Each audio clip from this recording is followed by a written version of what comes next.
ahead and call this meeting of the Civilian Review Board to order.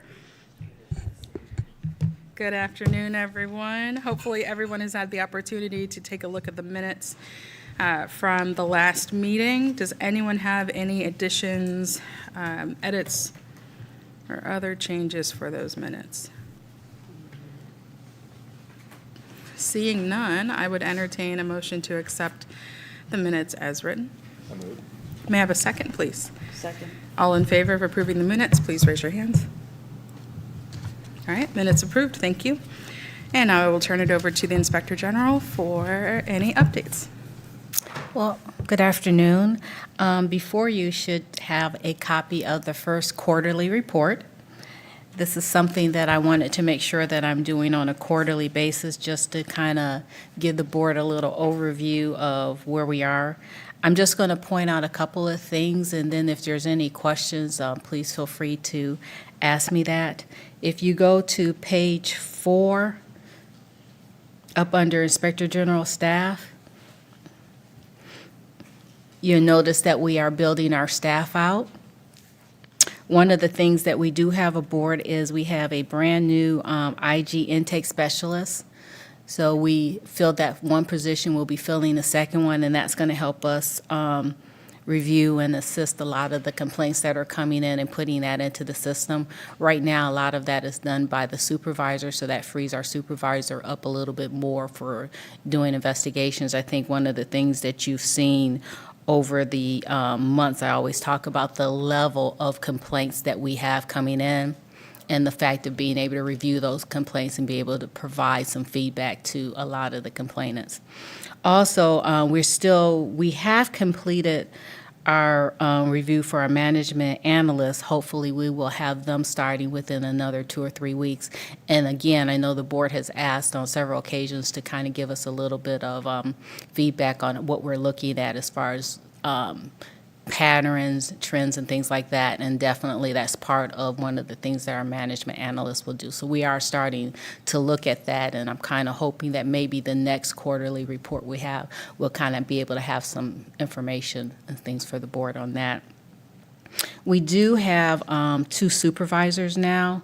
One of our investigators in-house applied for a supervisor, so we promoted them to a supervisor, and so right now we are currently going to be backfilling one of the investigator positions, and we also were approved to increase our staff, so we're going to be bringing on 2 more investigators. That's really going to help the office because, again, when it comes to doing investigations, you know, we have that 90-day time frame that we want to make sure that we are sticking to and getting everything done in a very efficient and timely manner. If you move forward to the next page, page 5, you'll just see some of the different events and things that we have been attending from January till January 31st. One of the things I also wanted to point out is in front of you, you should have an envelope. In the envelope, what we've also done is we've done some new posters. We've kind of updated our Q&A sheet, and we also updated the card. We went with a little bit more of, I want to say when we start talking about this year, what it is that we want to do. So the main thing that we did, I think the first year we were like, talk to us, let your voice be heard. So right now we changed that to accountability and transparency.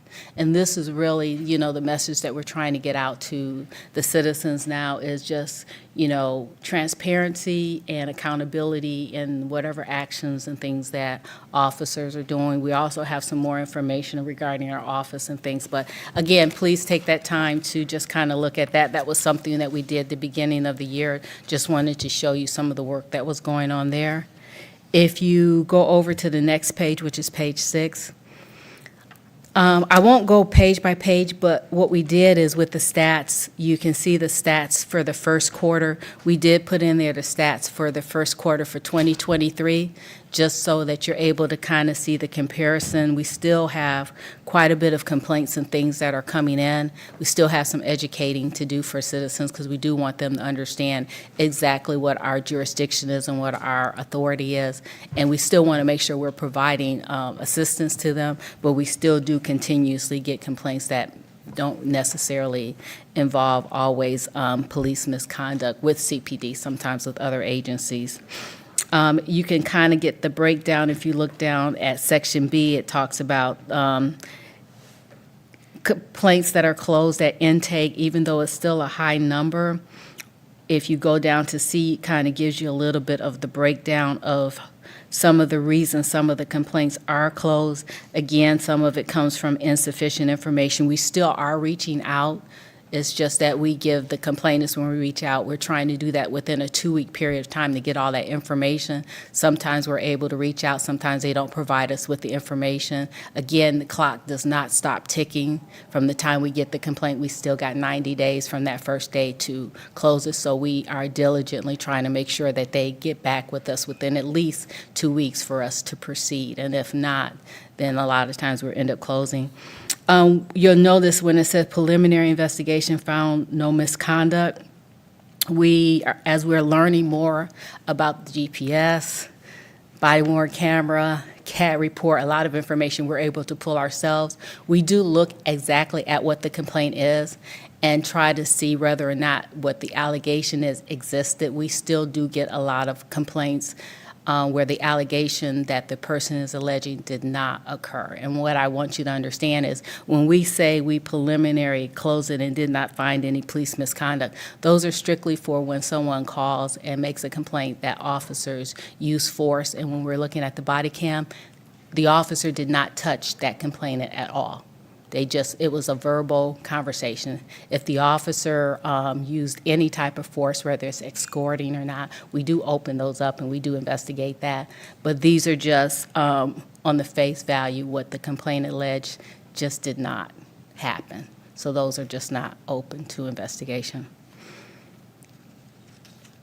I'm going to skip over to page 7. As you can see, this quarter, we've opened 59 investigations. We've also closed 59 investigations. Keep in mind, those investigations that we close can be complaints that were open in 2023. So just letting you know in that quarter what we've done.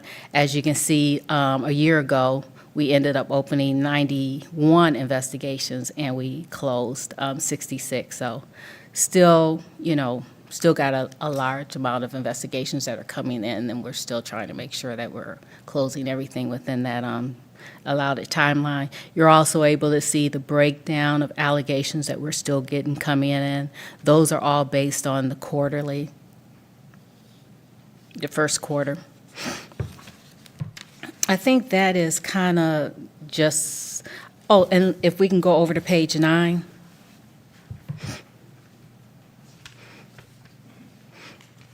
And just wanted to highlight, looking at what the board, this first quarter, the board has reviewed 77 investigations. That's what the board has reviewed and what the board has closed. So if there's any other questions, please feel free to ask me any questions. If there's some things that you want to find even after the board meeting, just email me. And if there's some additional information I can provide that for you, I will. Thank you so much. Thank you. Any questions for the Inspector General? Well, first off, thank you. Really appreciate the comprehensive overview of this report. Really love the flyers, too, in terms of just kind of getting word of mouth out there. And it seems like it's been consistent in terms of picking things up, and especially with the capacity for your office to help, those preliminary investigations, kind of moving things through. That's helpful. What I wanted to get a sense of was this last slide here on page 9. You've got about 71 allegations reviewed by the Civilian Police Review Board. It looks like we have CPD chain of command. There's been 1 reviewed. Obviously, just given the nature of the cases that we're reviewing, kind of backlog and that process, and also just kind of working through how it works through your office with us and then with CPD, the chain of command. Do we have a sense of kind of what the backlog is going to be? And the reason I bring that up is because, while you all have that 90-day time limit and got to get things moving to us, we're still pretty far ahead in terms of catching up when it comes from our case moving on to CPD. So is there a good number should be at? Is there a number that a CPD would like to be at? Because that's a lot of cases that, they still have to review moving forward. So I just want to get a sense of if you have had conversations with them about what's moving too slowly or too quickly in terms of what's coming in front of their desks. So I'm trying to, I know you had a lot in there, and I apologize if I can't comprehend everything that you're saying. I'm going to try to answer the question the best way I think for the information that you provided. What I can tell you is the cases that we submit, once the board has approved those do go over to CPD for them to review. We do keep track of that. And the last time we realized, but that could be because it was, the organization and putting the department together was new. So we were keeping a track of that, and we were seeing on average, we were getting the cases back within 3 to 4 months. We did reach out to CPD and gave them a list of cases, I want to say the beginning of January. And pretty much that whole list, we got everything. I think there might have been maybe 3 or 4 that we were missing. So we're, again, getting ready to reach back out to CPD, give them a list of cases that we've looked at that the board has approved, that we're trying to, give them within 3 to 5 months to say, hey, we haven't received anything. Can you provide this to us? And we're getting that. I know that CPD is, trying to review their cases and get them back to us in a timely manner, because there's a disciplinary part that has to take place. And so I believe they're, guided by whatever their policies and procedures are for timeliness. What I can say with the board is I feel that where we are now with the board, whereas before, remember in the beginning of 2023, you were just starting to review cases that we had actually closed back in 2022, but you had started reviewing them in 2023. I believe that a lot of that backlog has been caught up. So now as we're closing cases and they go to the board at the very next meeting, you all are reviewing those cases at the next, reviewing that case in between, and you're signing off. So that time frame has really closed up. So I don't feel that there should probably be any issue or any feedback, from CPD saying that they're getting the cases a long time. I think we can kind of add on the fact that if we close a case within 90 days, it's most likely getting to CPD within, I'm going to say, at least within 2 to 3 months. And that's closing it, going to the board taking a month to review.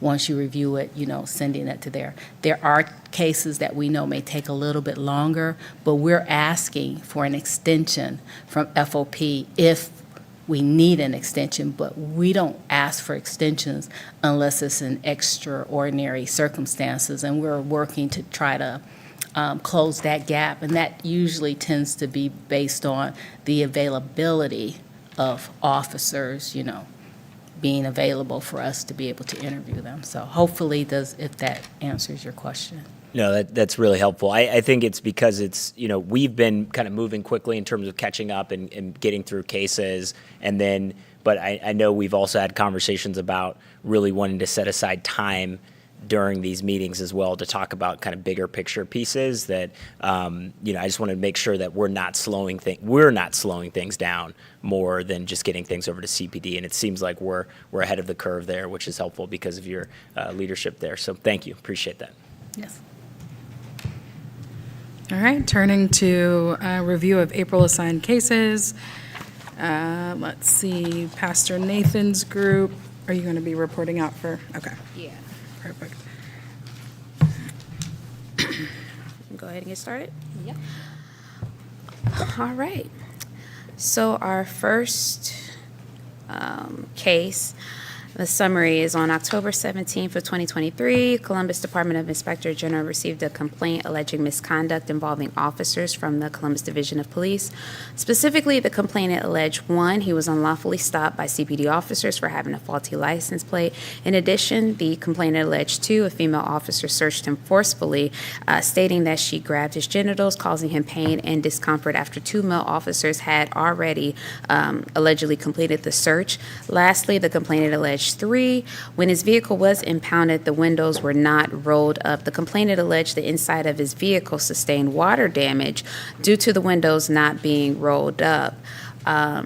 The IG's investigation consisted of a review of the CAD report, body-worn camera, from each responding officer, a review of CPD policies and procedures.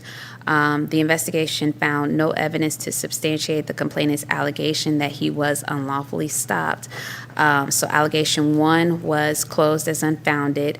As to allegation 2, the female officer searched him forcefully. The investigation found no evidence to substantiate that allegation. Therefore, it is recommended allegation 2 also be closed as unfounded. And then allegation 3, as it pertains to the complainant's vehicle impounded and the windows were not rolled up, causing water damage. The investigation found evidence that the alleged incident did happen, and the incident was supported by CPD policies and procedures. Therefore, it is recommended that allegation 3 be closed as sustained. There was an additional allegation that was noted by Columbus DIG for one officer who failed to activate their body-worn camera during the interaction with the complainant, and that is a violation of CPD's policies and procedures. Therefore, it is recommended that that allegation be closed as sustained. So I move that, are we going to do that now or at the end? You can move now, and then Oh, okay. we'll vote them all at the end. I move that we accept the IG's findings on case number 2023-1579. May I have a second? Second. Thank you. And what about for the additional allegation? I move that we also accept the additional, the IG's finding on the additional allegation that the officer did not turn on their body-worn camera in case 1579 as well. May I have a second, please? Second. Okay, any questions from anyone on either of those? Okay. All right, moving on. This is case number, I have no idea. 1735? You know, that might be right. Maybe. 1735, yes, this is correct. All right, so on November 14, 2023, the City of Columbus IG received a request from the Columbus Division of Police to conduct an investigation into alleged misconduct by a Columbus police supervisor. The alleged misconduct involved the improper authorization of city-paid overtime for sworn personnel to attend a FOP Lodge 9 membership meeting. The IG's investigation consisted of a review of a local news media report, Division of Police payroll records data for the pay period in which the misconduct was reported to have occurred, and in-person interviews with the witness supervisor and the focus supervisor reported to have engaged in the alleged misconduct. Regarding the allegation that city-paid overtime was improperly authorized, the investigation found that overtime submissions were made by several sworn personnel who attended the meeting. The supervisor, who was attributed to authorizing the overtime, took corrective action by sending notification to the Division of Police Payroll Unit to rescind the matter after he gained knowledge of what occurred. Therefore, it is recommended the allegation be closed as unfounded, and we agreed with the findings on this case. So I move to accept the IG's findings of unfounded on case 1735. Okay, may I have a second? Second. Okay, any questions on that? All right, this is case number 2023-1888. On December 18, 2023, the complainant filed a complaint with the City of Columbus Department of IG alleging police misconduct. The complainant alleged on December 15, 2023, a sergeant canceled a wellness check for his 12-year-old daughter and did not do his job. The investigation consisted of an interview with the complainant, phone contact with the focus sergeant, a recorded interview, as well as CAD reports, and a review of the Columbus Division of Police policies and procedures. The investigation found that multiple calls were made by the complainant to 911, which resulted in several police dispatch runs with police responding prior to this call. The alleged incident happened, but the sergeant's actions were supported by CPD policies, procedures, and/or laws. Therefore, it is recommended the allegation be closed as unfounded. Our committee met and reviewed this one, and we agreed with the IG's findings as well. Therefore, I move that we accept the IG's findings of unfounded on case number 2023-1888. May I have a second? Second. Any questions? All right, this is case number 1896. On December 18, 2023, the complainant filed a complaint with the City of Columbus IG alleging police misconduct by a Columbus police officer. The complainant alleged she was ridiculed and misinformed of the reason she was handcuffed and detained during an investigation of a stolen vehicle. The Columbus DIG's investigation consisted of a body review or a review of body-worn camera, cruiser video system data, CAD information, offense case report, telephone interview of the complainant, and an in-person interview with the officer involved in the incident. In regard to the allegation that the officer ridiculed and misinformed the complainant, the investigation found that the misconduct did not occur. Therefore, it is recommended that the allegation against the officer be closed as unfounded. We reviewed this case and we agreed with the IG's findings. Therefore, I move that we accept the findings of unfounded on case number 2023-1896. May I have a second? Okay, any questions? Thank you. Moving on to case number 2023-1915. On December 21st, the complainant found a complaint with the City of Columbus DIG alleging the use of excessive force by two Columbus police officers. This complainant had three allegations. Number one, she was in the middle of a mental health crisis and responding officers were aggressive with her by slamming her down to the ground, which she felt was outside of CPD policy and procedures. Two, she sustained injuries from the handcuffs being too tight.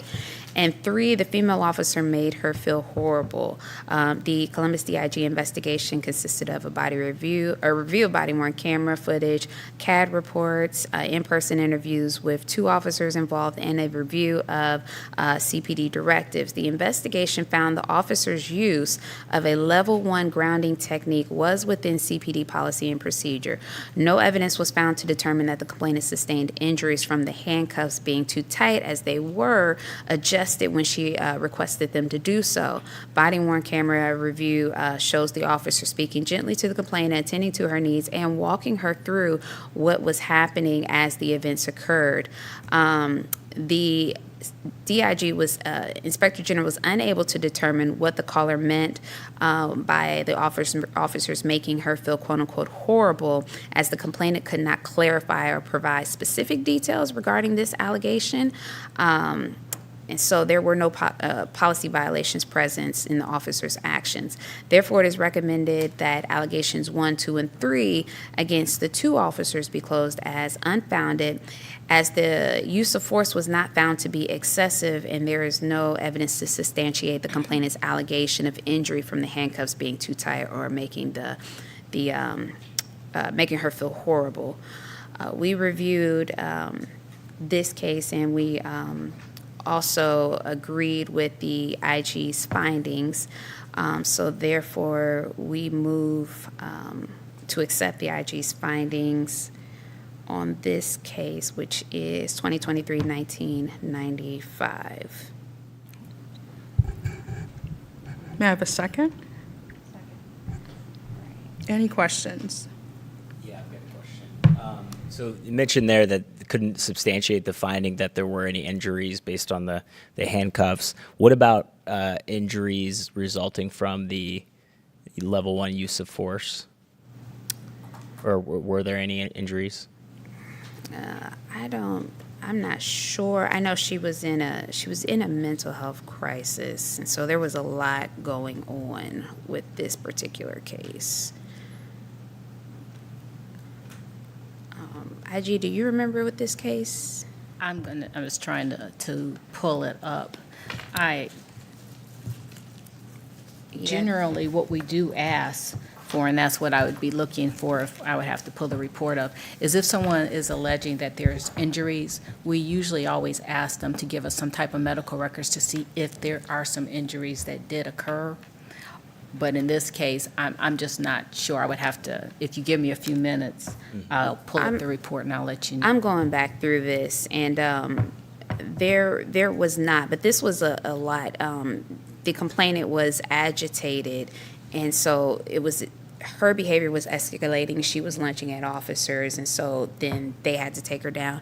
There was a medic that was called because she woke up in the trash can, actually, and she was trying to hurt herself, so the medic was attending to that. So in terms of sustained injury from the level 1 use of force, I do not see evidence of that in this report, but she was taken to the hospital. Okay, I think it would be helpful to just get some context whether or not there were injuries sustained given the use of force. And the other question related to that, just from just a perspective in terms of the assessment that the IG's office utilizes, how do you all determine whether or not a use of force is appropriate in a given situation? So let's say in this instance, you all made the determination that that use of force was within policy, that level 1 use of force. Could you provide, and I know it's not the easiest thing to just provide, but could you maybe provide a general sense, or even with this, kind of how you all investigate and make that determination about whether or not that was appropriate given the scenario? What I will say is our investigations are all based on policies. So what we do is we look at the use of force policy to see exactly what level of force was used. And the report tells you whether there was a 1, 2, 3, or 4 use of force. So the investigators, when they're looking, they look to see what level was done. And if a level 1, for example, was used, then you look to see what level in that 1 force was actually used. And I can't, I'm just kind of going off the top of my head, which I don't always like to do. Sometimes it's commands, it's directions. So you look to see if that is what occurred versus maybe if someone says they used a level 2. Level 2 means that usually a level 1, there's something in level 1 that would have occurred that would bring them to a level 2, or if they go directly to a level 2, there's a reason. So the investigators don't make the determination based on any opinion or anything. What they do is they look at what the scenario is, what happened, and then what actions are taken. They look at the policy to see if, in fact, that officer followed policy and procedure. That usually goes with interviewing the officer. It also goes with the body cam, that they're able to see the body cam exactly, when the officer approached, what commands were given, was the person resisting, not resisting, were they being compliant. All of that goes into making a determination as to whether or not the officer's actions followed the policy that is already, put out there by CPD. And so if there's like a level 1 use of force and we don't know whether or not there's injuries sustained here, but do injuries resulting, whether it's major injuries, minor injuries resulting from a level 1 use of force, does that change the calculus, or is that all, it was a level 1 use of force and there were injuries in a particular situation, but,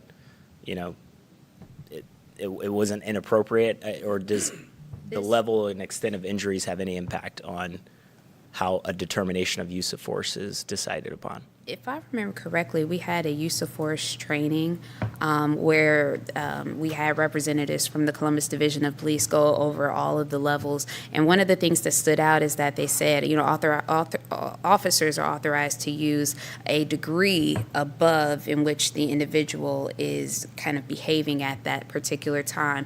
The other thing that I do know is that these cases were emailed out to the entire board. And for this case in particular, I would strongly strongly encourage you to read the details of the case, because there was a lot going on in which the officers were consistently giving commands, trying to help her, and as they continued to do so, she continued to become agitated, and it got to the point where they had to lay her on her stomach in order to handcuff her. And so there's a lot in this, and so that's probably all of that context, which I think contributed to why the IG and the team came to their findings, and also why we agreed with them, because at the end of all of this, the officer still attended to her needs. She said she needed a psychological evaluation. They had the medics, and then they escorted her to the hospital to have that done. Yeah. And so I would strongly encourage you, when you have a chance, to just read this entire investigation, because there is a lot in it. Yeah, and I think, I don't know how many times to reread it, but I still think the fact that whether or not there were injuries, I feel like that's a relevant question to ask, whether or not there are injuries based on the use of force utilized, and that is not included in the case. We could read that a few more times and it's still not there. So that is just a general question that I had related to this particular instance. And I think, it goes to the larger point here where you have somebody who's experiencing a mental health crisis, and, and we'll talk about this more in the policy section. I'll save the time to talk about in the policy section, but wondering, yes, was determined that it's within policy. We still have a situation in which this occurred here, somebody experiencing mental health crisis, and so asking a question like, were there injuries? It seems like a reasonable question to ask. But if, that's not dispositive one way or another, then that's on this board to make that decision. I don't know that it is dispositive about policy. I think it can inform, does a person have a claim beyond administrative penalty? So, for example, can the person file a civil suit because of an injury they received at the hand of a use of force? Possibly. I don't practice that, but I imagine that is an available avenue. But I do think that is a different question as to whether policy was followed or not. And so I do think it's a valid question, but I think they're not both answered the same, and I think there's different avenues for relief, if that makes sense. Okay, I've got it listed as a continuing conversation point to have during our policy piece. Thank you. Do we have any other questions about that case? Chair Burns, just for a point of clarification, I think Board Member Jones accidentally said case 1995 when it should be 1915. 1915, Oh, yes. Just for clarity. Thank you. Correct. That also shows on the Good job, good job, good job. Good job. All right, so we do have a motion and a second on 1915. All right. So moving on to case 2024-0010.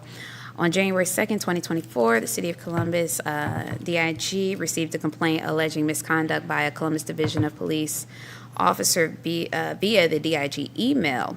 The complainant alleged after an incident involving a hotel security guard, an officer who responded to the run asked her to in quotes, show me how the security guard pushed you. However, when she attempted to show the officer the action by putting her hands out towards his chest, the officer slapped her hand, pushed her, and told her, don't ever put your hands on an officer. The Columbus DIG investigation consisted of a review of the online submission, an interview with the complainant, a review of the body-worn camera, a review of the computer-aided dispatch, a review of unit history, interviews with the officers involved, and a review of CPD policies and procedures. The investigation found no evidence that substantiated the complainant's allegation. Therefore, it is recommended that allegation 2 be closed as unfounded. At no point did the officer smack the complainant's hand or push the complainant. However, the officer did advise the complainant, don't ever put her hands on an officer. For this case, we did send a question to the Inspector General because the way this situation happened, an officer asked the complainant to show her how the security guard pushed her, and then she demonstrated, and then their response was, don't put your hands on an officer. And then another officer intervened and continued to take the report. While this is not against policy and or procedure, I think there is just something to be said about common conduct. When interacting with an individual. And naturally, if somebody asks us to demonstrate something and we demonstrate it, we shouldn't be reprimanded because of that. And so that was our only issue with that. But again, this does not violate policy or procedure. So the IG answered our question as regards to this. And so for case 2024-0010, we accept the findings of the IG. We move to accept the findings of the IG. Okay, may I have a second? Second. Thank you. Any questions? What was the answer to the question that you received from the IG's office? We asked the IG, just basically, did they identify any other policy violations for that particular case because of the conduct? And they looked at a bunch of other ones and they did not. That was our question. All right. Case, this is our last one, 2024-0057. January 11, 2024, the complainant filed a complaint with the Department of Inspector General alleging misconduct by a Columbus police officer. The allegations stem from a traffic crash accident that occurred on December 9th of 2023. The complainant alleged the officer failed to investigate the crash properly. The Columbus DIG investigation consisted of a review of body-worn camera footage, complainant interview, a review of the crash report, a review of computer-aided dispatch, and a review of the Columbus Division of Police directives. The investigation found no misconduct by the Columbus police officer. Therefore, the DIG recommends the allegation against the officer be closed as unfounded.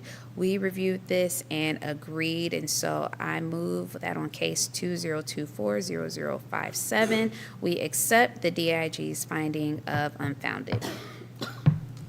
Any second? Any questions? Okay, we have open motions on case numbers 23-1579, plus an additional allegation on that case.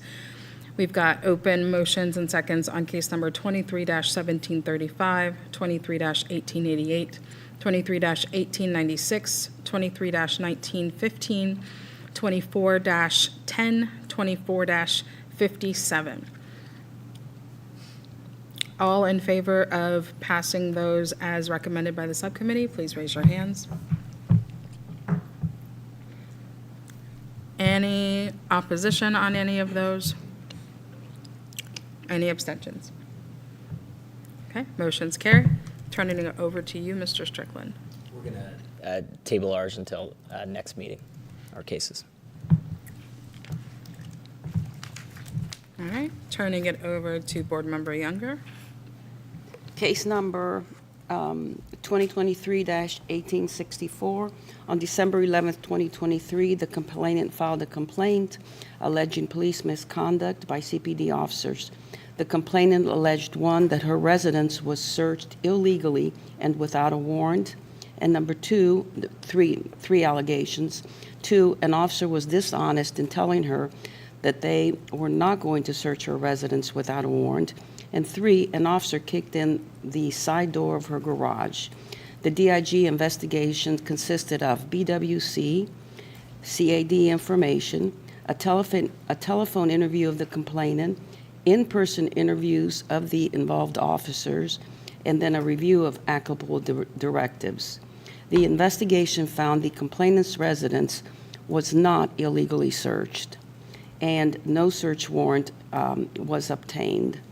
The officers did a protective sweep of the complainant's residence, which was within CPD policy and procedure. So they did not obtain a search warrant, but it was not illegal because it was a protective sweep rather than a full-blown, rather than a search. Therefore, it is recommended that this allegation be closed as unfounded. As it pertains to the allegation that the officer was dishonest in telling the complainant that they were not going to search her residence without a warrant, the investigation found that the officer's statement was not dishonest, as a search did not occur.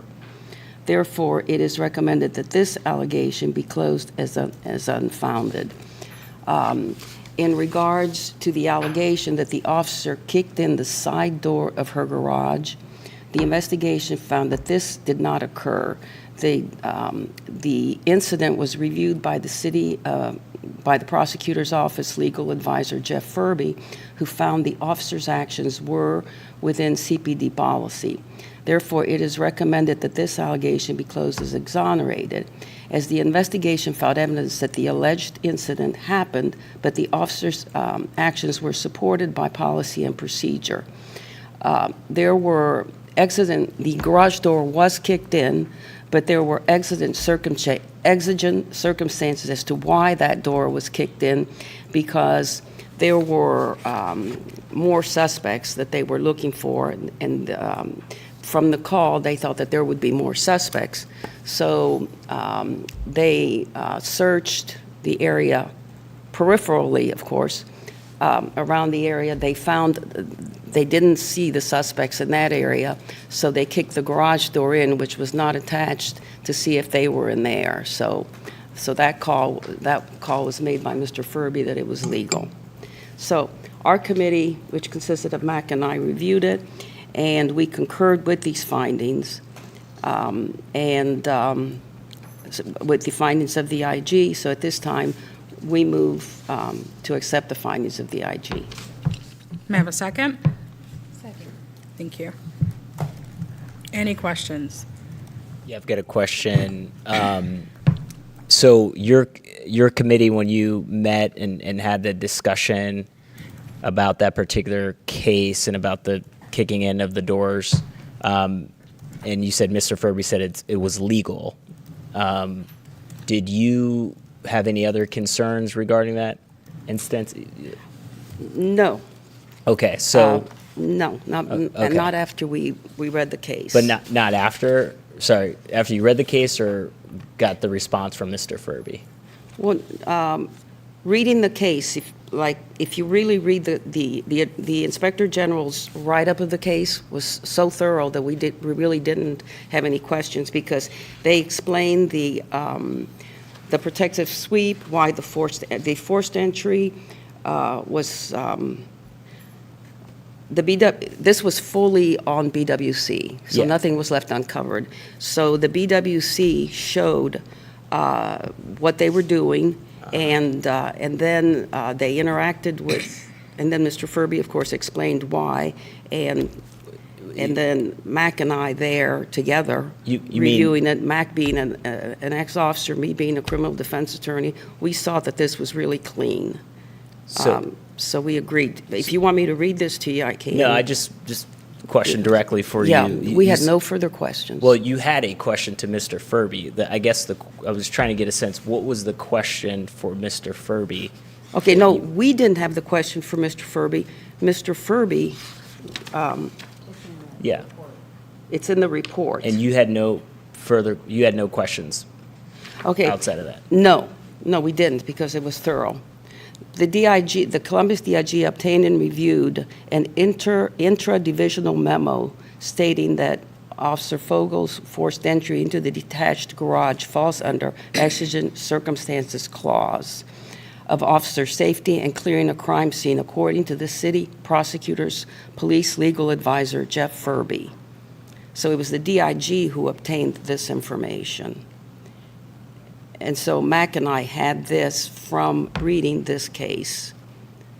And then from reading the footnotes, it was the entry of the garage was exigent circumstances, and so that's what made it legal.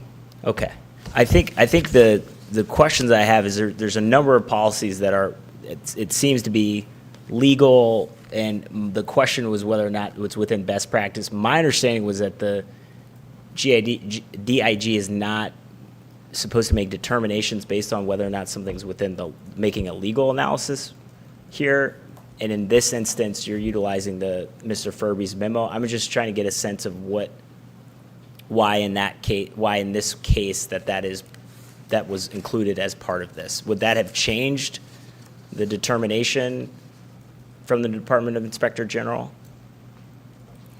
Part of what we look at when we're looking at policy and procedure some of that will have a legal determination, because part of it is whether or not the officers doing that type of search, which was a protective sweep, are they able to do that? Is that legal for them to do that? That also falls within their policy and procedure. So officers have the availability to do searches, but again, there are certain instances and certain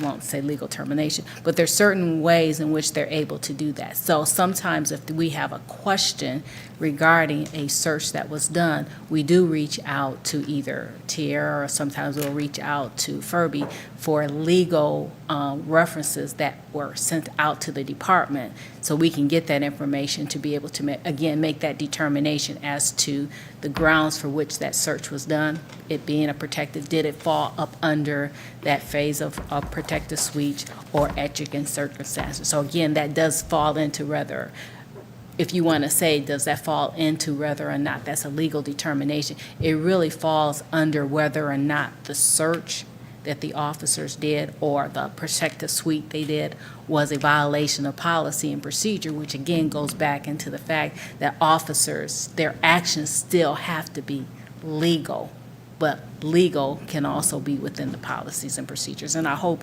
that kind of clarifies, and if not, I might ask Tierra to clarify if I didn't. Yeah, no, I think that's helpful. I'm just trying to get a sense in terms of, because I know we've had a few of these where, it's like you're not making the legal determination, but you have to make kind of an initial assessment about this would fall with it, right? Because you're not making a legal conclusion here, right? In this particular instance, in terms of, yes, we litigated this particular situation, we know for sure that this falls within, but it is part of a general, the guidance, the guidance here. I guess where I'm at and what I want to get to is when we think about what is within policy and what is best practice. And so I just want to put that here now, and I know that's not on the DIG, it's just determination. One thing is to determine within policy or not. With the Civilian Police Review Board, there is insight for us to have a question as whether it could be within policy, but is it within best practice? And so I did want to put that out there for us to consider for this policy review down the line, because that's something that I think we don't do enough of, and I believe is still within our purview of what we can do on the Civilian Police Review Board. What I would add is, again, what I'm gleaning from what it's been said, the DIG didn't make the ultimate legal determination. Either Ms. Ross or Mr. Furby made that determination. It was then included in the report, and they relied on the determination made by an outside entity. I just looked at the report just to see that that's what was done, and it was. So the IG didn't make the legal determination. Counsel, Mr. Furby did. So I think that's different than the times in which we've had questions about legality of Fifth or Fourth Amendment rights, and the IG investigator or supervisor writes in their conclusion.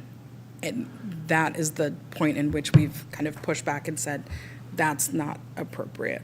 And I mean, but I would also imagine I don't know, there's not going to be a scenario in which the legal counsel is going to say this is actually not, or this is unlawful. Sure they would. There is. So there would be. Yeah. So counsel, there would be a situation in which they could say, Absolutely. actually, And Mr. Furby has talked about, there have been times where there's been corrective training when an officer does something that is unlawful and they have to be brought in to. but that's never been included in any one of the reports we've reviewed, ever.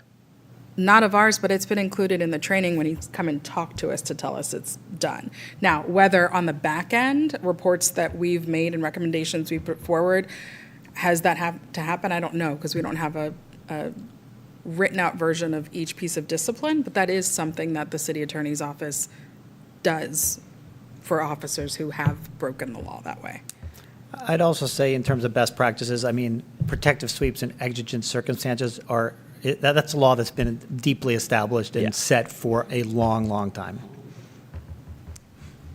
And Madam Chair, I'll just say, Tiara will tell you, there are several reports that you all do read, and we usually always include them in the footnote, because there are times that we have asked Tiara about certain circumstances.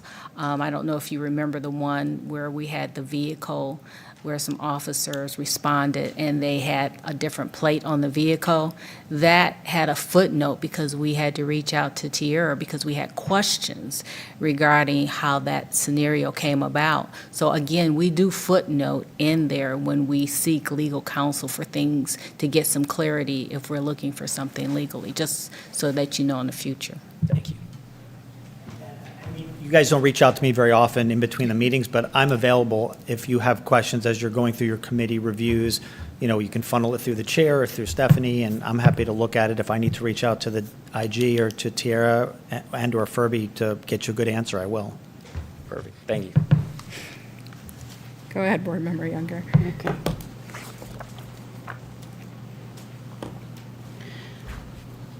Case number 2023-1894.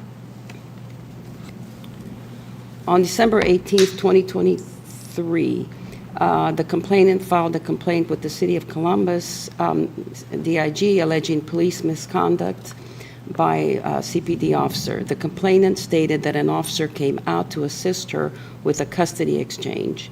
The complainant alleged the officer who responded was aggressive, disrespectful, and intimidating toward her. The DIG's investigation consisted of CAD, BWC footage, an interview with the complainant, and a review of CBD policy, investigation field report, and a review of the directives. The investigation found that the interaction with the Columbus police officer did not occur as alleged by the complainant. Therefore, after review of the BWC footage, therefore, the Columbus DIG recommends that the allegation against the officer be closed as unfounded. The BWC showed that the officer was polite, not aggressive or disrespectful, and the father had a text showing that the mother was not to pick up the child at 10 a.m. but at 5 p.m. And after reading the case, our committee agrees with the findings of the IG at this time.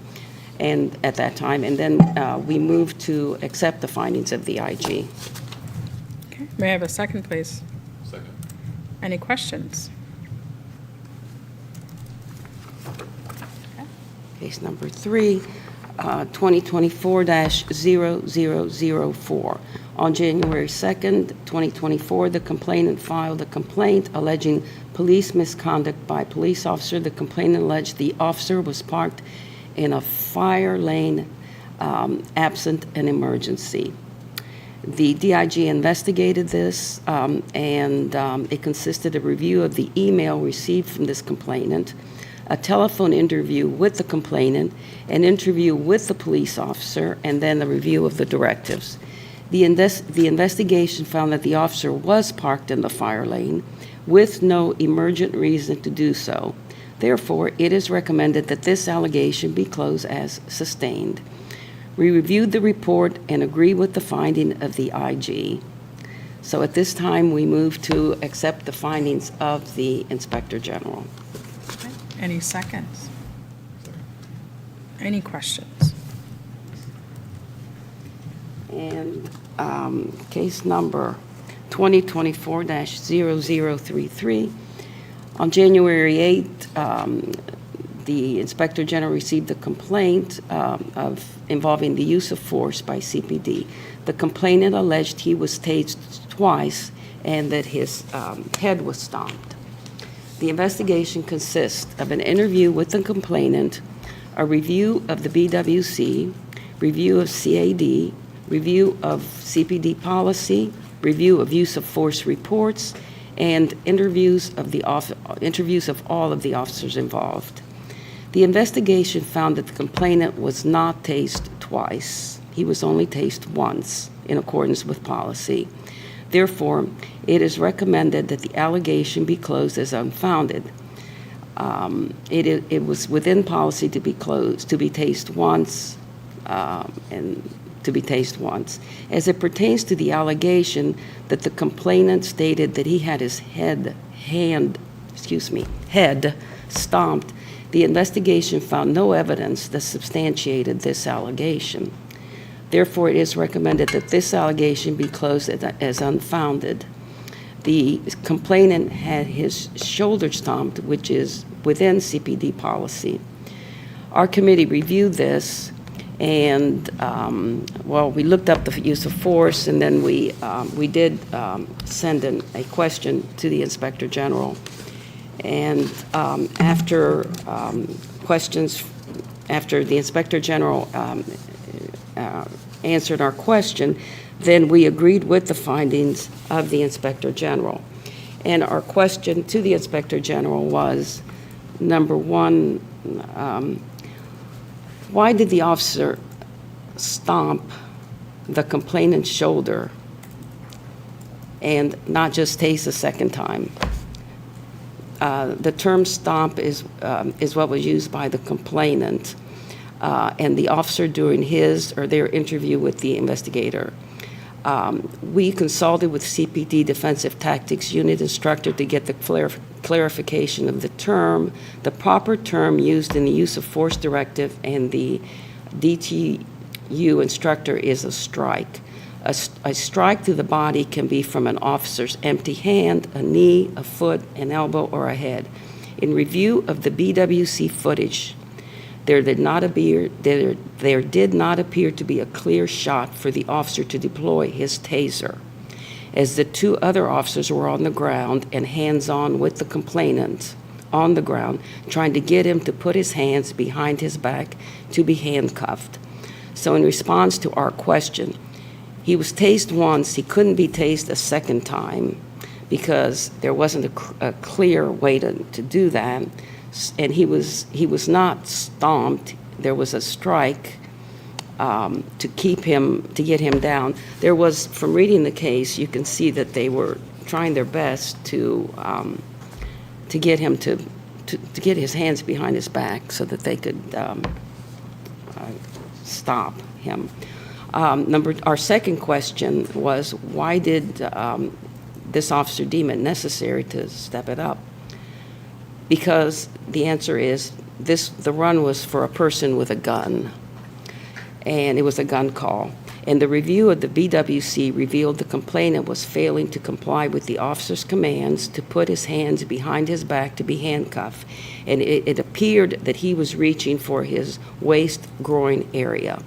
So that was the reason for the step up, and Mac and I were concerned, and after this, and the IG pretty much responded to everything we were concerned about.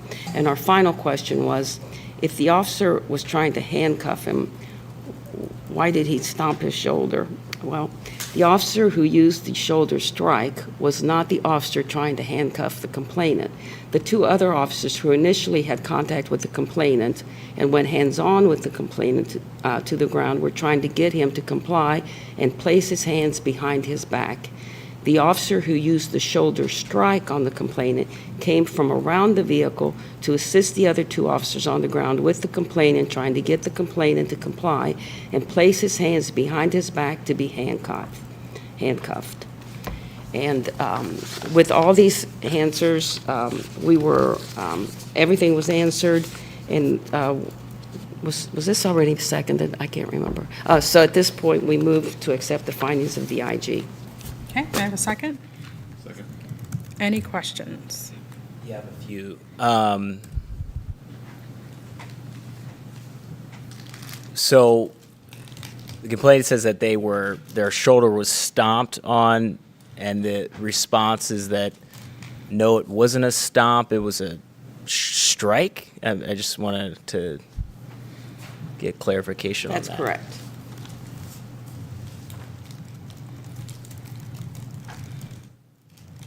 I'm just, And a definition for a strike isn't like it can be anything from using your hand, like to try to get the person's hands behind his back, so that they were trying to handcuff him, and he was fighting them. And it was a gun call. And he was going for his growing waist area. was he? Was that, do you, That's what the BWC and the that Inspector confirmed? General said. is that confirmed? With the BWC. Yes, it was confirmed with the BWC. And he had a weapon? Is that or he was going through his waistband? I just wanted to get clarification. Yes, this is what Deputy Inspector General Richard Blunt answered when we asked him, because those were our concerns. Why is he being stomped? And that's the word that he used, that the complainant used. And then what we're lucky here is that that the Inspector General had BWC to show what was really going on here. And he was fighting the officers. First of all, it was a gun run. And then, number two, he was fighting the officers as they were trying to handcuff him. And while he was fighting with him, he was going for what they thought was a firearm. Was it? Did they find a firearm? I don't know the answer to that question because it's not in the report. I just, the concern I have is that these stories sound very familiar, right? In terms of somebody was reaching for their waistband and it might have been a firearm or his gun run. Understand all those Yeah. pieces there. Yeah. But the conversation about the takedown in this particular case, the stomp that is a strike, I'm concerned that we haven't really had a conversation about best practice. And again, if it's a determination here that it's within best practice here, they decided they were going to tase them once and not a second time because they couldn't, and so they used a strike, a use of force that was within policy. It's just concerning here that it just doesn't seem like the de-escalation that we're looking for. But if I don't know if those questions satisfied, or if those answers satisfied your questions that you had, because it seemed like you guys were concerned when you brought up questions. Is that yeah? We really were. We didn't like the word stomp, and we didn't like the fact that we thought, why didn't you just tase the second time? Why you hit? And everything was answered, and let me tell you, I have a lot of questions. Not that, I practiced criminal law for 36 years. I listened to a lot of these stories, and you say that you've heard a lot, that these stories seem the same to you.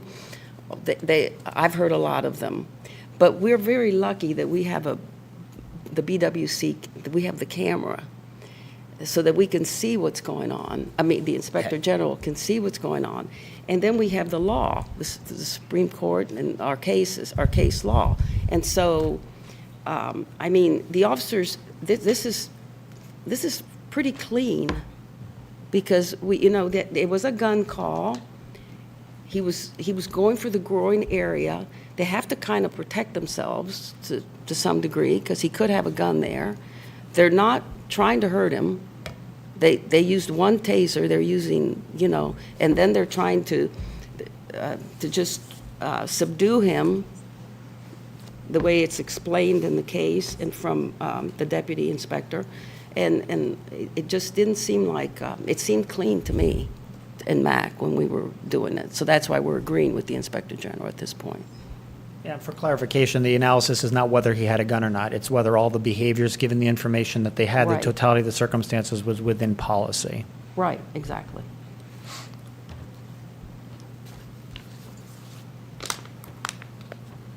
Unfortunately, these situations are fluid and moving very quickly, and the ultimate issue is safety.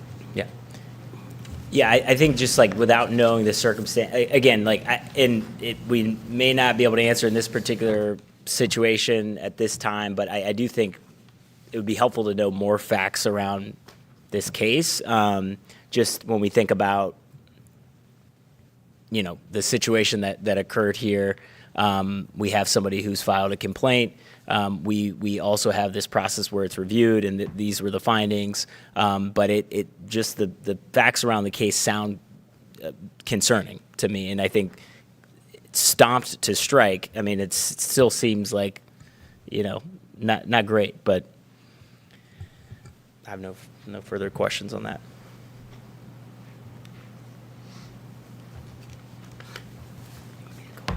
Go ahead. Okay. 2024-0146.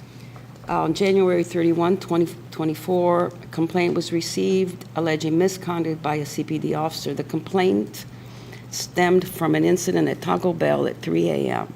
The complainant alleged the officer was rude to her and her boyfriend when the officer accused them of being involved in a drug deal gone wrong. The DIG's investigation consisted of the BWC footage, interview with the complainant, CAD review, and CPD directives review. The investigation found the officer's actions to be within CPD policy. The questions asked were pertinent and relevant to the officer's investigation.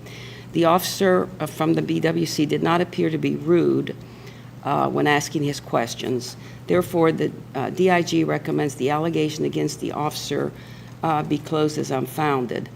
We found the question pertinent because the facts the officer had at that time, per the body cam, when Mac and I reviewed the case, we thought he did say the question, and we found it to be relevant. He wasn't trying to be rude. So our review committee agrees with the Inspector General. Let's see. There was another woman involved, and they were going to give her a ride, et cetera. So there was some interaction. They were talking to her, and there was some interaction with another woman.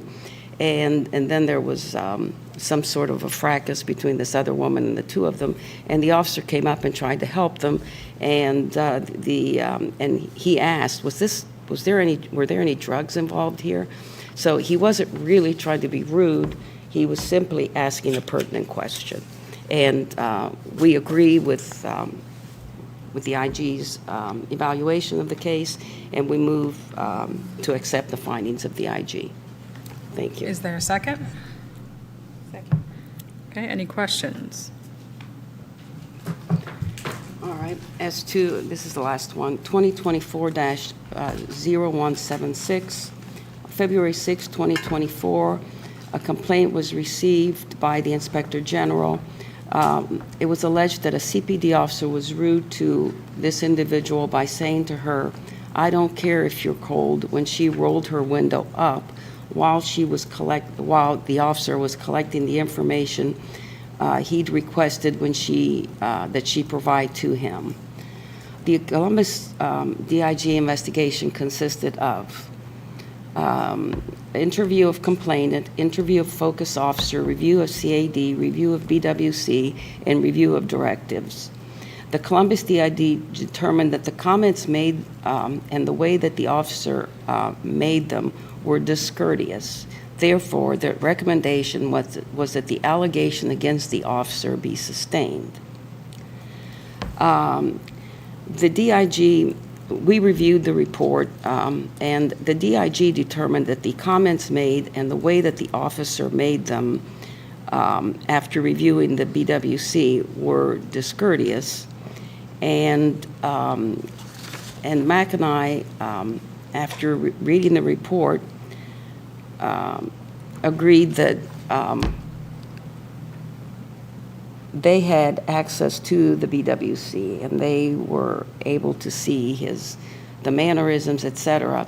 So we went along and agreed with them, the findings of the IG, and at this time we move to accept the findings of the IG. Is there a second? Second. Okay, any questions? All right, these I'll handle one at a time. We've got an open motion and second on case number 23-1864. All in favor of accepting, please raise your hands. All right, that motion carries. Next, we've got open motions and seconds on 23-1894. All in favor, please raise your hands. Any opposed? Any abstentions? Yeah, I don't see a vote from Board Member Strickland. Yeah, So I so wasn't sure which counted one. as an I wasn't sure abstention. which one that was. That was the custody exchange case, where officer was alleged to have been aggressive, disrespectful. It was the second case. The one that you had the questions about was 290033, Okay, got it. so that's why I'm doing these one at a time. Thank you.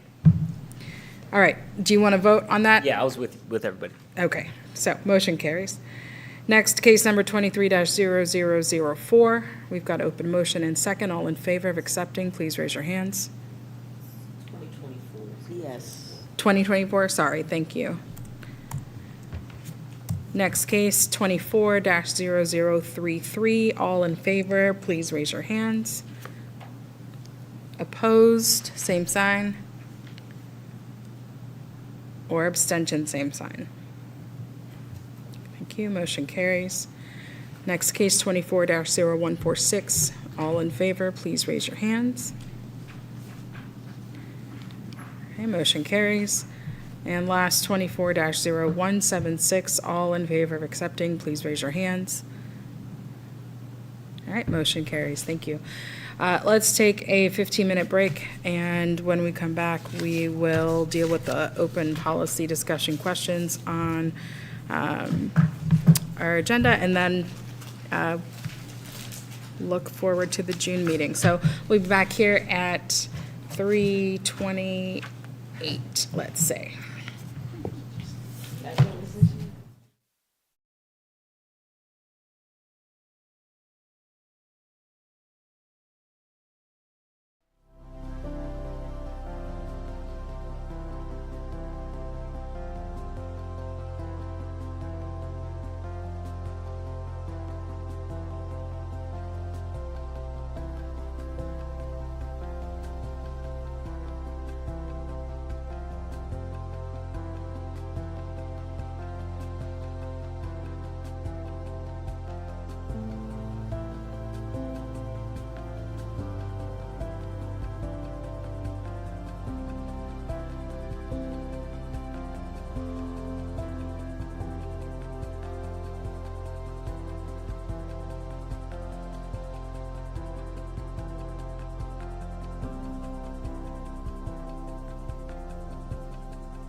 Started.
Coming back into order, just a couple of quick housekeeping details.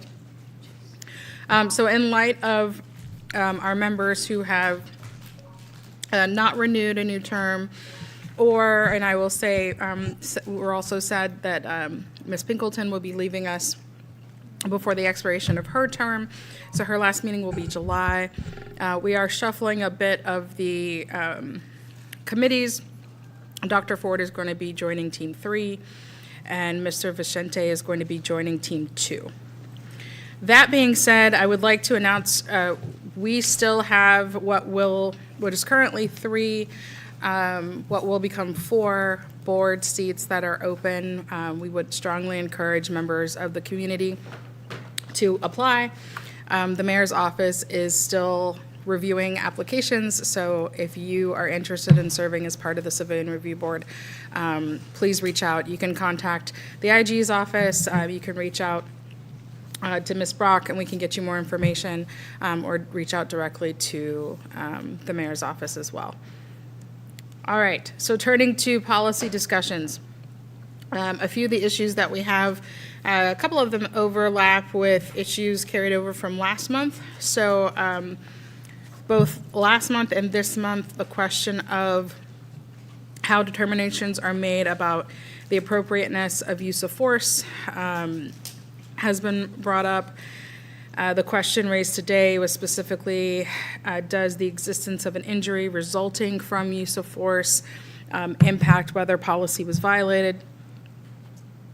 There are also best practices versus policy discussion, specifically best practices on tasing or other uses of force. And last but not least, we did have a discussion about legal determinations within reports, although I don't know if the discussion about legal counsel giving that information has changed the nature of that discussion or not, but at least to put those out there, those are the topics that we've got. Anyone like to put out which one they'd want to talk about first.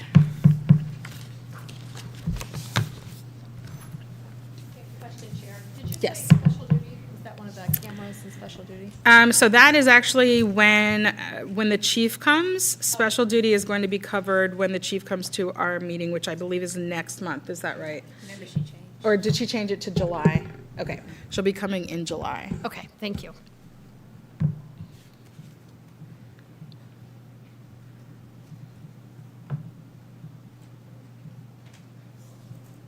All right. Anyone have suggestions on what item they would like to tackle first?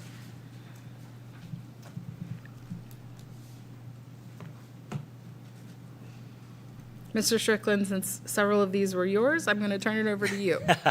Well, I asked all these questions during the meeting, so I moved to the policy. No, I mean, I really want to have a genuine discussion with the board about how we can be a more effective and impactful board. I think the way in which we've structured our board is one in which we've got kind of a process going. We're smoothly moving along cases, but when you have a 99% agreement or 100% agreement rate with the suggestions, yes, as amazing as the Department of Inspector General is doing and the job that you all are doing, it also means that we're so narrowly focused on case by case that we actually lose sight of the patterns and practices when it comes to thinking about policy change or policy discussions. And so I just wanted to kind of really think about ways in which we can structure our meetings similarly to how we've done in the past, where we have use of force trainings, we have other folks come in to talk about issues. I think we can also use these meeting spaces not just as opportunity to just kind of like, you know, move through the cases, but really to inform the community about police practices and how we file cases in terms of how the complaint process works. So as it relates to the specific question, for me, it was mostly around like a lot of these cases are within the law. Like they're within the law, they're within policy. And so as a result, there's no finding of any sort of policy violation. And that's perfectly understandable.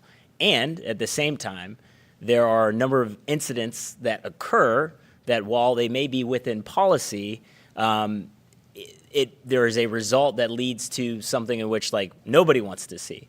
And so how do we think about ways in which we just, you know, better set up, you know, best practices or think about better improving this question around accountability and transparency that I think we're here to do. And so that was just kind of my 2 cents. I didn't have one specific thing when it came to those numbers that came up, and I was just eager to hear what other board members thought about, you know, these cases or our board and how we can play a role in this work.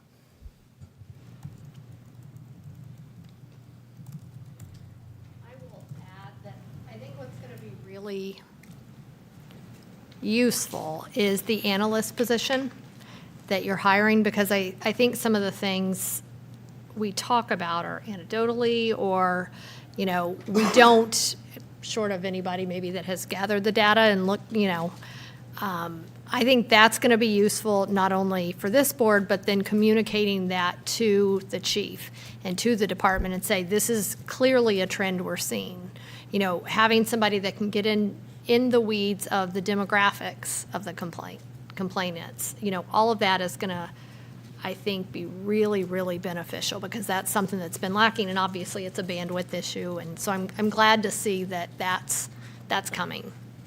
And I think it'll be useful too, not only, if I may, for the city of Columbus and this board, but I think looking at, and hopefully the data somewhat mimics what other cities are gathering, but you can't do it, you know, apples to apples, but to look across regions and jurisdictions. I think that's going to be really important, and hopefully it'll be instructive, and there'll be ways that, to your point of having more broad discussion, you'll then have data by which to back up that, you know, the discussion, and as a jumping off point.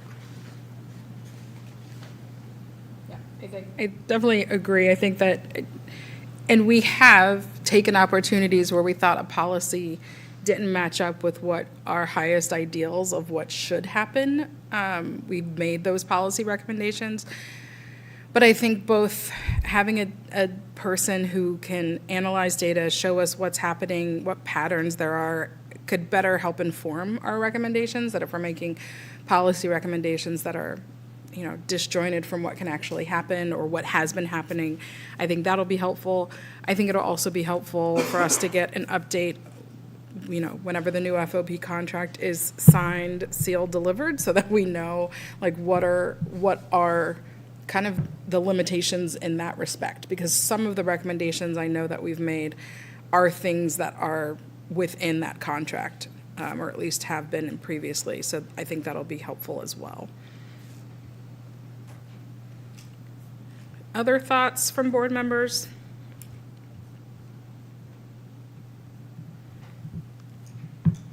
Probably adding to that as well, obviously, we're talking about best practices, policy, perception, and everything else. But so far, since I've been sitting at this table, been hearing pretty much about everything is going back to the police union. And I think that we haven't had the opportunity to really talk to anybody from the police union. And that's going to be a key element to really move something forward. If we keep just coming and communicating among us, and then not having the key elements on this, and they will never kind of do any different. So I think I'd like to see probably eventually having somebody from your union representing and coming to this board and attending these meetings too as well.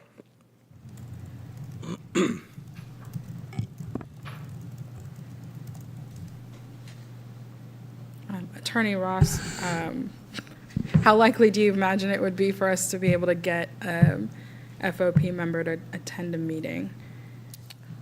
How likely would it be to get an FOP? I mean, that is not a legal question at all. However, I'm sure that we can coordinate communication. I know that the IG has been able to build a rapport with FOP representatives, and so I think that is something that we can do. Okay. What's the next negotiation? It's done. So we're waiting. So But it's legislation went through for new it's- terms. But it's 3 years, right? Yes. So this new contract will be in effect for 3 years. Right, yeah. So, I mean, you gotta like kind of trickle it down. So the concerns of the board have to go to Tiara and me and Furby, and then our labor and employment attorneys are the ones who do the negotiations, with the FOP. And so then we have to get that information to them so that they can incorporate those concerns into those negotiation discussions. Whether that's successful in getting any kind of movement or change in the ultimate agreement, that's to be seen, but that's the way you do it. So, I mean, it's obviously a little bit too late to do it this go-round, but you've got Right. 3 years to kind of And I think keep a running list. there were discussions, at least, I'm pretty sure our Labor and Relations Department certainly reached out to the Inspector General Yeah. to talk about things that she wanted to see in the new contract, and I think those things incorporated board comment as well. So that will happen again for the next round of negotiations in 3 years. I mean, to Board Member Strickland's point, I mean, city code, the 235-03A, 4 and 5, 5 and 6, the board does have the authority to evaluate and identify complaint patterns and make recommendations to reduce complaints based on said evaluation, and to review and make recommendations regarding Division of Police policies and procedures. So, what I've noticed over the year or two is on individual complaints that come up, when you see something where you think additional education is appropriate or policy change considerations are appropriate, you've included that with your recommendations to the police, and they've been forwarded along. The problem, and again, if I'm out of turn, you'll let me know, but the problem is that, all of those recommendations are subject to the terms and conditions of the collective bargaining agreement. Some of them, it's easier than others, and, the wheels grind slowly, and you got to keep on it and keep people attentive to those issues and concerns. So, in terms of identifying it, I think the board does a good job identifying those things as they come up in individual complaints. You know, maybe there'd be some consideration. You have committees, obviously, for complaint review, but maybe, I know we're short a few board members now, but when you're at full staffing, maybe there's one committee that doesn't review complaints, but just focuses on these patterns and on policies, and that's their meetings, and that's their focus, so that it's a more dedicated effort. Just an idea. Fan of that idea.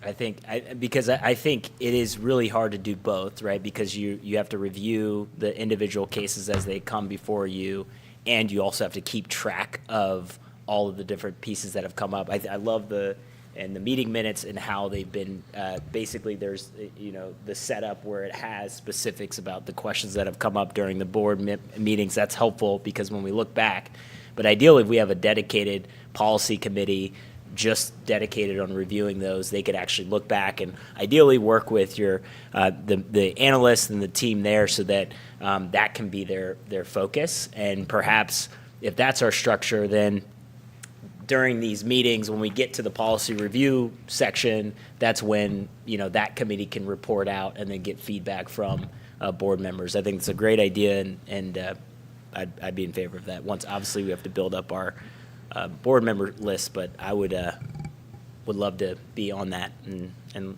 help lead that work.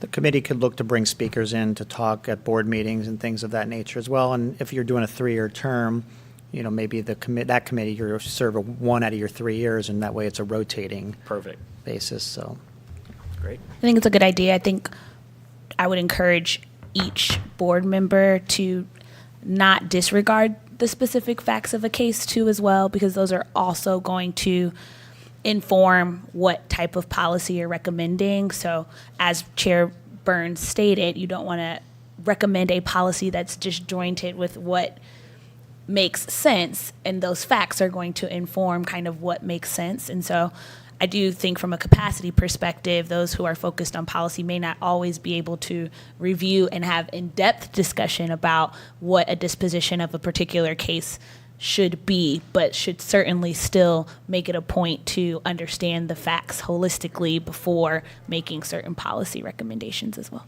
100%.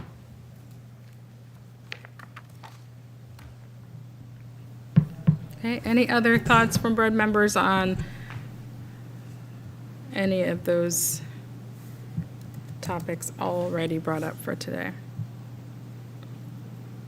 Something Mary and I have talked about when we've discussed outreach and recognizing what I'm about to say, I'm in the cheap seat since I'm going to be leaving the board and moving. But one of the things I actually was looking forward to, and I think there is great value in, and I know everyone's stretched time-wise, but if there is a way where board members, even if it's once a year, commit to an outreach event, working with Terrell obviously through that process, but I think there would be a great benefit to the community to see the board out there.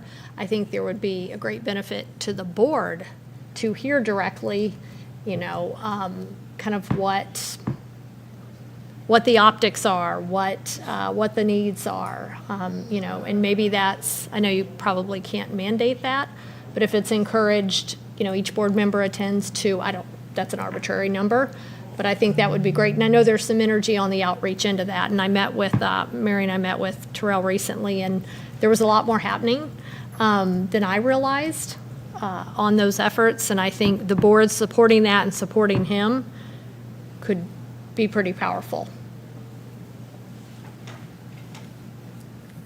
I plus one of that. I'd also, this was a recommendation from, I think, probably 2 years ago at this point. I still believe that we should have one of our future civilian police review board meetings somewhere in the community that is not the government center or the parking garage.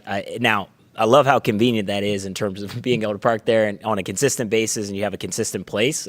I get all that, and I love it.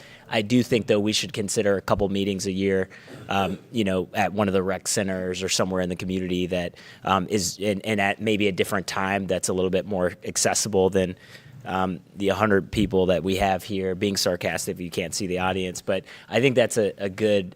I think that it's worth doing at least once or twice.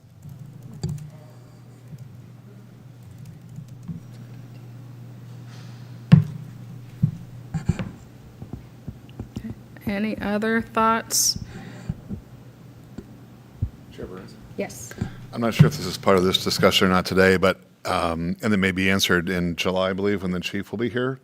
But we, at least Kelly and I have been here a year or 9 months now, and we've yet to hear anything, any dispositions of the cases we referred to CPD.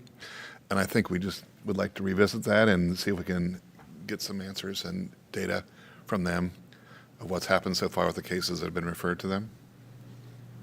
So you mean more than just the percentage that the IG has given us, but like, No, I mean, What are from you the cases thinking? referred to CPD for disposition. right, what I'm saying is, do you want, I'm assuming instead of just the numeric outputs that the IG has given us in reports, do you mean like a line-by-line case number? Well, for example, we've referred cases for discipline or review by CPD, what Yes. they've done with that. Yes, and what I'm saying is she has given us some of that Okay. in data, just numbers, but has not given us, let's say, Officer Brown, there was a sustained finding of use of profanity. Do we know what's happened with Officer Brown? Right. Like, we haven't gotten that specific. So that's what I'm saying. Yes, that'd You be you nice, I want think. granular response back. IG And not necessarily by Hendricks, name or by officer, but just in general. by, Wouldn't it be like, by nice? case Right. number.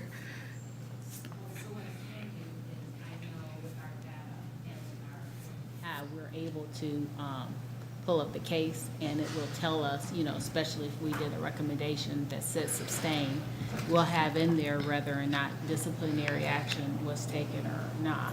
So what we don't do is here in the meetings, obviously, we just don't mention the names. Right, right. But if there is something that you want us to take some time to put together, instead of just giving, oh, is my mic on? Your mic's. Oh, sorry, thank you. So again, we do have the data out there. If you're asking us to take some time and take that data and attach it to the case, because I believe all the cases and stuff should be out there for review, we can take some time to attach it to the case and let you know what the findings are. And then if the, you know, chair, if the board member wants to read the case to see specifically what the finding is for that officer, that'll take us some time to do. But we can do that, and I believe that would just be for the sustained cases that you would be Correct. looking for the feedback from. We can definitely something we can work on. Most likely, probably our management analysts can kind of put that together. And I would prefer, you know, instead of just verbally saying it, because saying the officer's name would be to provide the case number and the report so that the individual, you know, board member can look at the case and then see what the finding would be on that case. We can definitely do that. Thank you. I think that'd be helpful. Thank you. To Dr. Ford's point, I, was wondering, I've talked about this before about, this creation of a database where folks can see past cases as well as past complaints or anything like that have been filed. And of course, you're in the process of getting a management analyst, but kind of what I'm referring to is obviously would be a significant thing that the city would have to contribute quite a bit towards.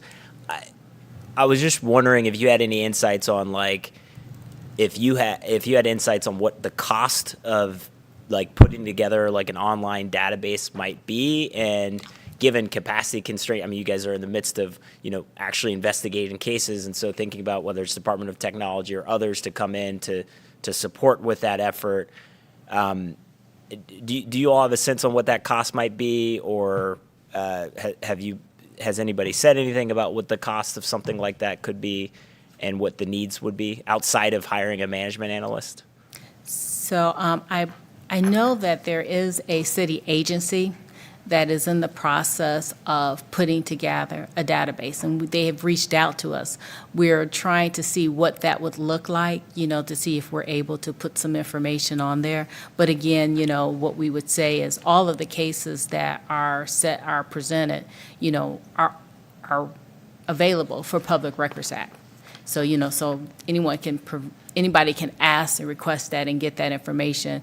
What the cost would be, I don't know. I mean, I would say I'm sure it would be costly. It's going to be a cost because you want to put something on a website, have to have somebody who has the skills. You also have to have somebody hired to be able to manage that. And again, that's, something that I don't know if right now, well, definitely, I know right now for the 2024 budget, that's not something that we have. We would have to research that and then see if that's something that would be approved. But again, what we do have, again, just kind of reiterating, there is a city agency that is putting something together that's national, and they did partner with us to ask us if we would be interested in putting some data on there. So we're just trying to see how that looks.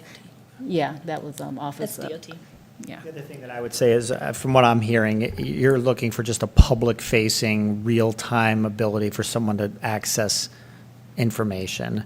I mean, I don't know the limitations of Matrix. I helped design the one on the prosecutor side, but not the civil side and not IG side. But Matrix potentially could create a public-facing one where they pull limited data sets from your internal system that's public-facing. You know, I don't know whether that's just, you know, complaint number, name, complaint, basic complaint allegation, disposition, you know, 4 or 5 data points.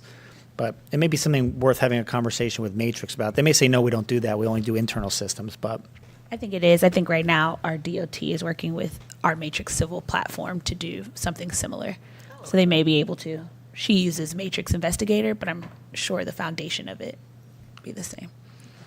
Yeah, and so thank you for that, and I think that's actually great, and if we could do that, that'd be fantastic. And so maybe just wanting to put an update on the radar for if we have an update by next month about how those conversations are going, if possible, and just we can kind of keep moving and what that timeline might look like and what costs might look like. I think that'd be a great recommendation from the board. Should that be something that we decide we want to support? Okay. Any other issues?